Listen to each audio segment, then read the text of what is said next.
এই যে হচ্ছে রনক ছুটছে আজকে, দৌড় কমপ্লিট আজকে আমাদের, তাই তো? হ্যাঁ। কপাক দিলে রনক? আরে কয় পাক দিলে বলো? 2 পাক। 2 পাক দিয়েছে, 2 পাক। অনেক দৌড়েছে, তবে আমাদেরই কষ্ট হয়ে যাচ্ছে। 1 মাসের অপেক্ষা, তারপরে ভেবেছি যে কন্টিনিউ রানিং করব। কালকে আর আসা হয়নি, সেটা তো আগের দিনের শটেই আপলোড করলাম। সকালবেলা রেডি হয়ে বেরোলাম, রনক আর আমি দুজনে একদম পুরো রেডি।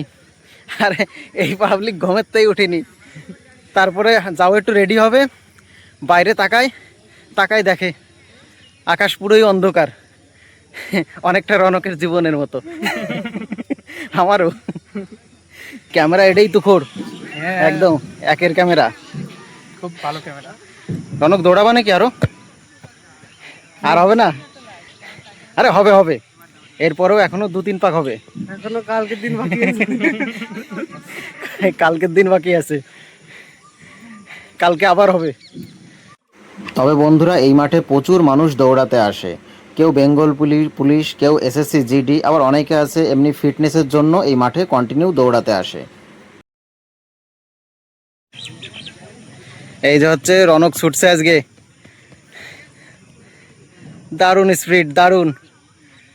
বিকাশ দেখো, স্পিড দেখো। তো বন্ধুরা, আজকের মতো আমাদের হচ্ছে দৌড় কমপ্লিট হয়ে গেল।